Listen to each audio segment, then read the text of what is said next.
Section 1. You'll hear two tourists, Sally and Peter, talking in a coffee shop. First, you have some time to look at questions 1 to 5.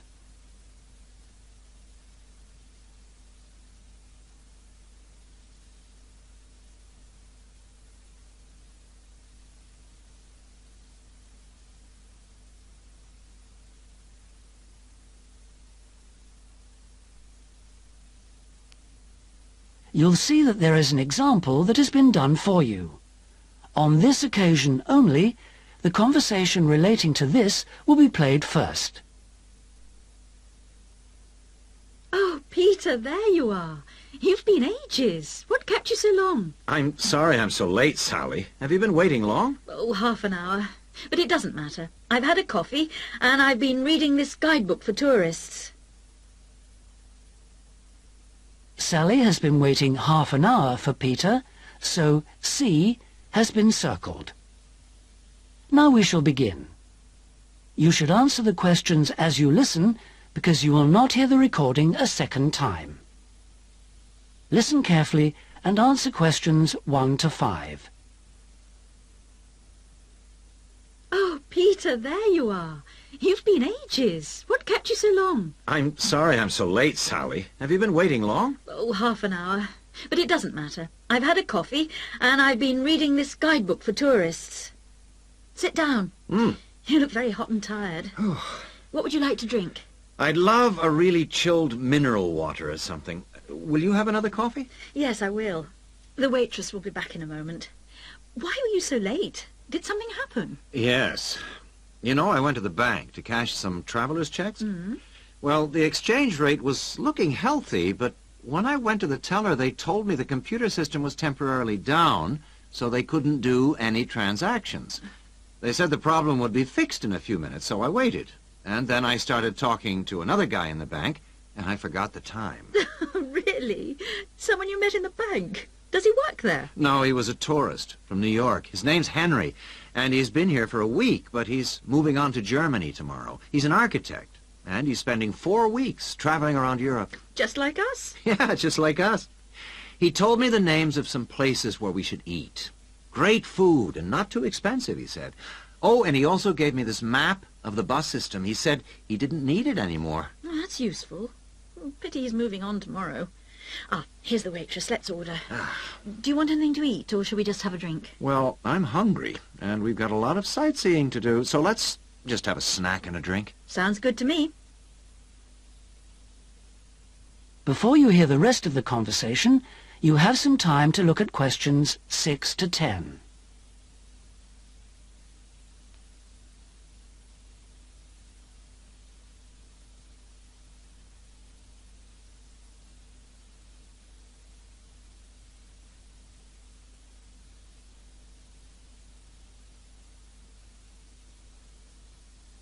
Now listen and answer questions 6 to 10. Well, let's decide what we'll see today. I guess the best place to start is the cathedral, and then the castle. What are the opening times for those two?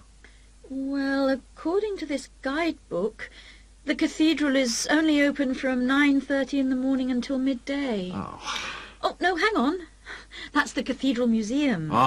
The cathedral itself is open morning and afternoon. The castle is just open from 1 to 5, so we can't go there until after lunch. I really want to spend some time in the art gallery, because they've got this wonderful painting by Rembrandt that I've always wanted to see. What else should we see? Well, the guidebook says the botanical gardens are worth spending some time in, and they're open all day from 8 to 6, so we can go there any time.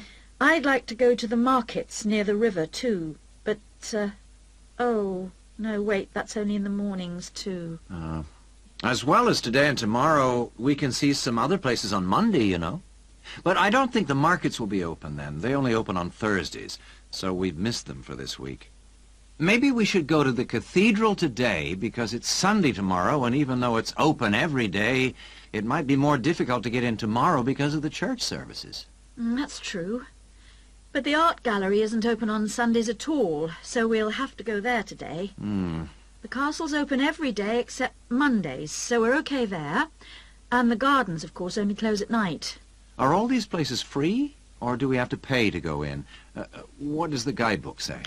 I think there's a charge for all of them, except the botanical gardens. Ah. Oh, and the markets. Of course you don't pay to go in.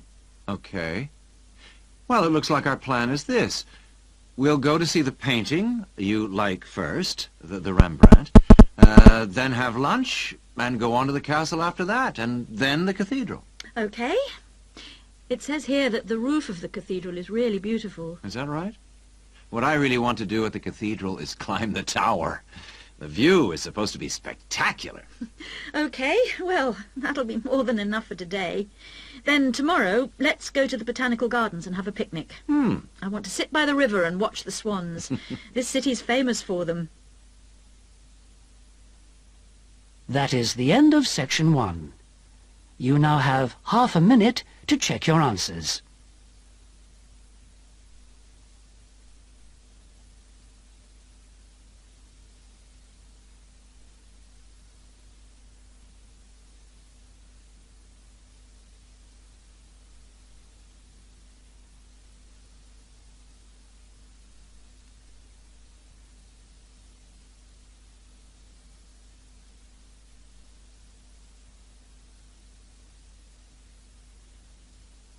Now turn to section 2. Section 2. You'll hear part of a talk given by an international student counsellor speaking to a group of overseas students during their orientation week. First, you have some time to look at questions 11 to 14.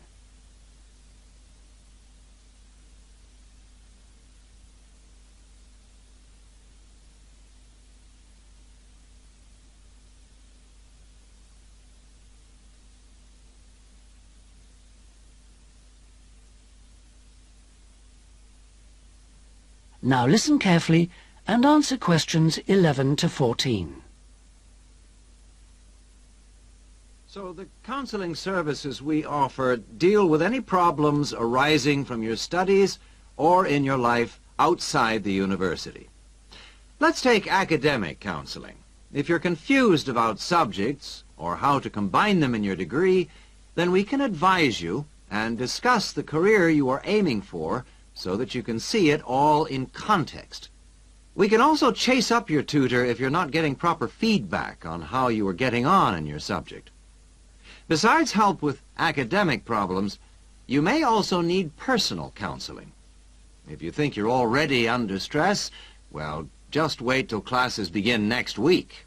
You'll have to start adjusting to teaching and learning methods that may be unfamiliar to you, as well as the mounting pressure as the deadline for that first assignment creeps up on you. And, of course, you have to cope with all this without your usual social network. You know, the social contacts, family and friends you could normally rely on for help. All of this causes anxiety. Studying overseas can trigger a personal crisis. You may have left a lot of what you might call unfinished business back in your own country. Or you may have interrupted personal relationships, or even sometimes have broken them off to come overseas. And so the student often feels lonely, unhappy, unmotivated, and unable to concentrate on studying. Or there may be other things bothering you. Our resident chaplain can offer you spiritual guidance if that's what you want, or we can put you in touch with community groups that can provide you with social contacts and friendship. Before you hear the rest of the talk, you have some time to look at questions 15 to 20.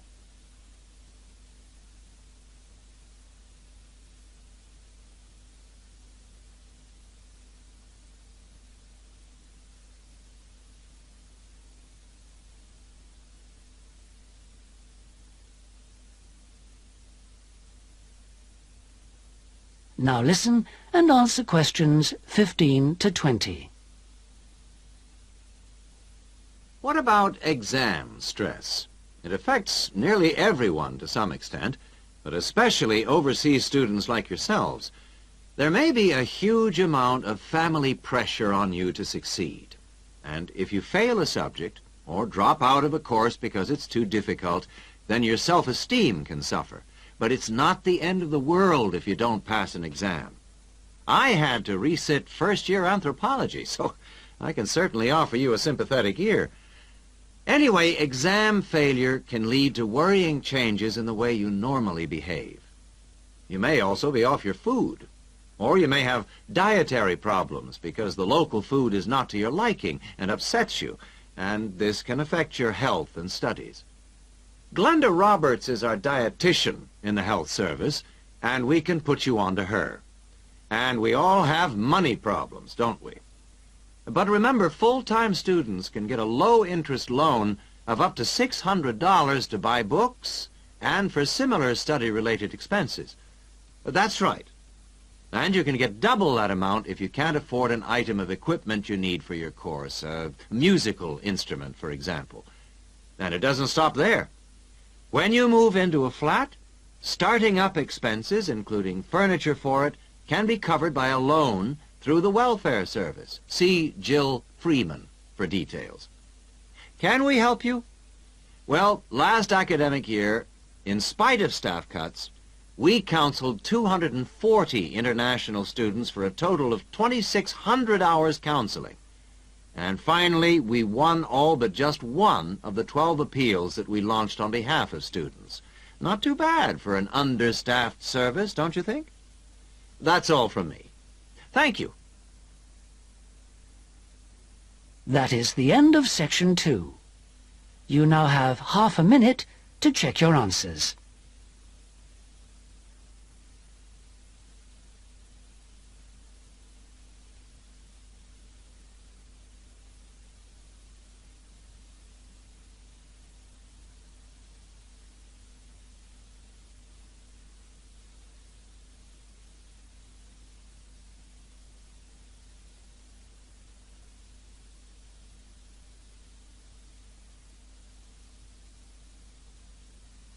Now turn to section 3.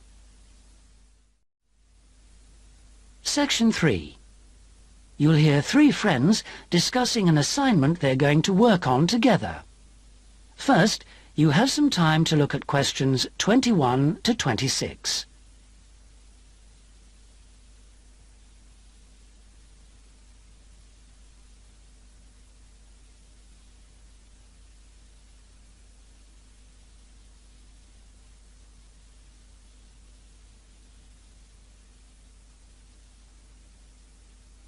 Now listen carefully and answer questions 21 to 26.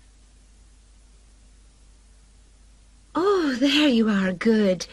Sorry I'm a bit late. There was a long queue. So, have you worked out how to deal with this assignment then? Not yet. We've only been here a couple of minutes ourselves. Can you just remind me what the task is exactly? Well, there are three parts to it. First, we've got to write an essay about ways of collecting data. Then... What's the title of the essay exactly? I've got it here. Assess the 2 main methods of collecting data in social science research. And how much do we need to write? 1,500 words. That's for the essay. Then for the second part of the assignment, we have to choose one method of data collection and carry out a small-scale study, making appropriate use of the method chosen to gather data from at least 5 subjects. And then we have to write a report on the study? That's right, of 3,000 to 4,000 words. Did you get as far as discussing which form of data collection we should go for? Questionnaire or interview, isn't it? Yeah, I think we should use a questionnaire. It'll be so much less time-consuming than organising interviews, I reckon. Once we've agreed on the wording of it, we only have to send it out and wait for the responses. Yes, I think it probably would be quicker. But what did that article he gave us last week say about the quality of data from questionnaires? I'm pretty sure it recommended questionnaires as a source of highly reliable data. As long as you design the questionnaire properly in the first place, the data will be fine. No, I'm sure it talked about drawbacks as well, didn't it? Something about the response rate and the problems you get if it's too low? Yeah, but we only need data from 5 subjects anyway. Oh, I suppose so. Another drawback I remember it mentioned was that Questionnaire data tends not to reveal anything unexpected because it is limited to the questions fixed in advance by the researcher. Come on, Rosa, this is only a practice. It's not meant to be real research, is it? Well, not sure about that. Before you hear the rest of the conversation, you have some time to look at questions 27 to 30.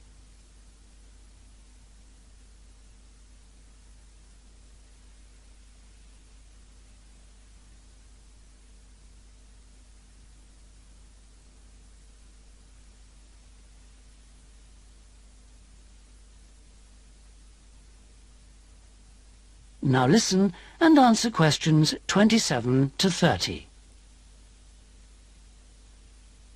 Maybe I'd better go through the article again, just to be sure. Can you remember what it was called? Sample Surveys in Social Science Research, I think. By Mehta. M-E-H-T-A? Yeah.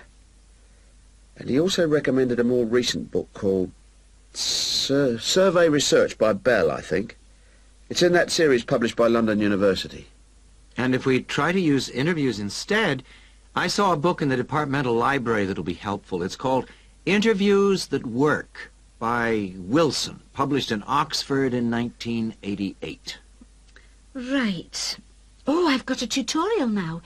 Can we meet up again later this week? What about Friday morning? Suits me. 11 o'clock? Fine. Before Friday, I think we should all look through the reading list. That is the end of section 3. You now have half a minute to check your answers.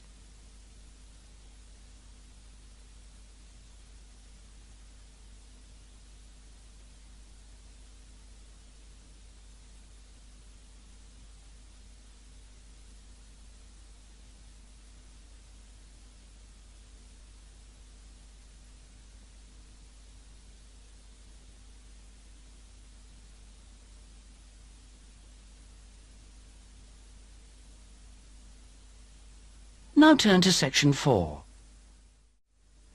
Section 4. You'll hear the beginning of one lecture in a series of lectures about crime. First, you have some time to look at questions 31 to 40.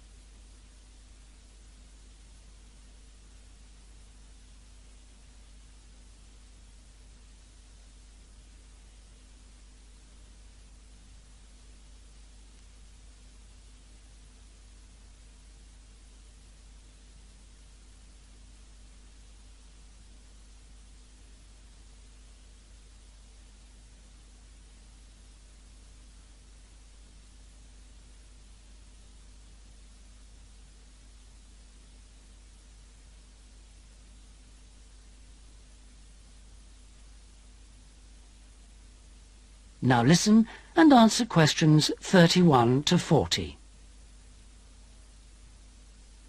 So far in these lectures, we've been looking at crimes like robbery and murder, both from a historical viewpoint and also in contemporary society. And we've seen that the preoccupation in Western society with crime and with lawlessness is part of a long and continuous tradition, rather than something which is new and unique to modern society. But over the past 70 years or so, there has been a massive increase in one type of crime, which is what's known as corporate crime. Corporate crime is crime which, as the name suggests, is connected with companies, with business organizations. It includes illegal acts of either individuals or a group within the company. But what is important is that these acts are normally in accordance with the goals of the company. They're for the good of the company rather than the individual. It's been defined as, quote, crime which is committed for the corporate organization, the company, not against it, unquote. So crimes like theft by employees, things like embezzlement or fraud against one's actual employer are excluded according to this definition. The employees may be involved, but they're acting in the first place for the company. They may not even realize they're committing a crime, or they may realize but they feel it's excusable because it's policy, or because otherwise they may lose their jobs. So here really we're talking about the links between power and crime. Now this is one area that much less is generally known about than conventional or traditional crime.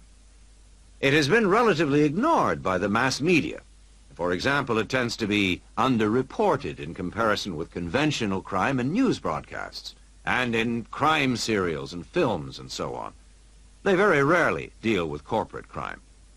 And it also tends to be ignored in academic circles. There's been far more research on conventional crime and far more data is available. There are several reasons for this lack of interest in corporate crime compared with other types of crime. It's often very complex, whereas with conventional crime, it's usually possible to follow what's going on without specialist knowledge. As well as this, whereas conventional crime usually has a lot of human interest, corporate crime often has much less. The third reason, and possibly the most significant one, is that very often the victims are unaware. They think their misfortune is an accident, or that it's the fault of no one in particular. They're unaware that they've been victims of a crime. So when we look at the effects of corporate crime, we may find it's very difficult to assess the costs. But these costs can be very considerable in both their economic and social aspects.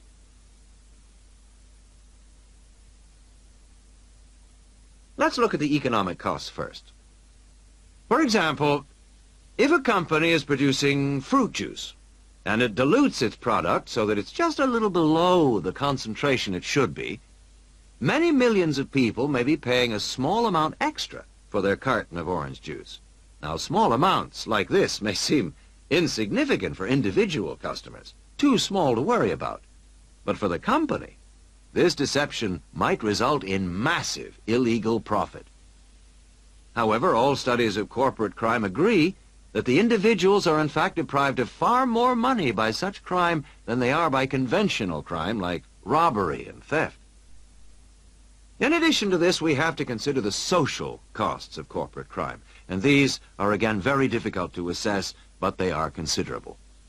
They're important because they can undermine the faith of the public in the business world, and also, more importantly, because the main group of people they affect are in fact not the richer sections of society, but the poorer. So here, companies are robbing the poor to benefit the rich. There are two more points to do with corporate crime that I'd like to illustrate with reference to a specific event which occurred several years ago. This was an explosion of a large oil tanker, which caused the loss of more than 50 lives of the crew. It was an explosion which never should have happened, and a subsequent inquiry laid the blame not on anyone who had actually been on the tanker at the time, but on the owners of the tanker. They had deliberately decided not to carry out necessary repair work on the tanker as it was due to be sold, and it was this lack of repair work which was directly responsible for the explosion. Now this illustrates 2 points to do with corporate crime. First of all, that it does not have to be intentional.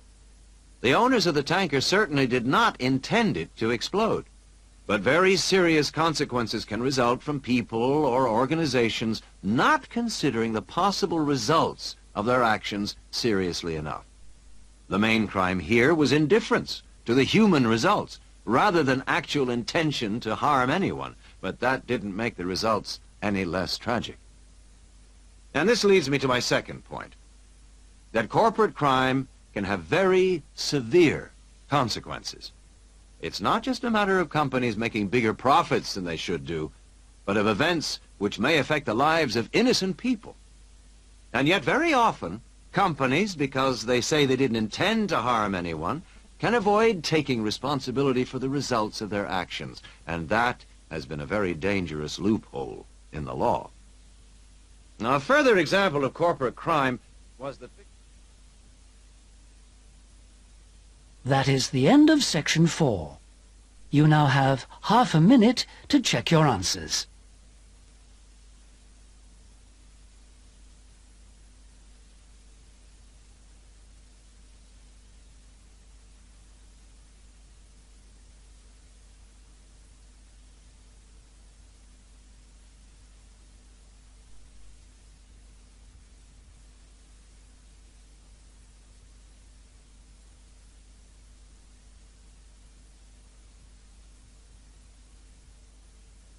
That is the end of the listening test. In the Ielts test, you would now have 10 minutes to transfer your answers to the listening answer sheet. That is the end of side 2.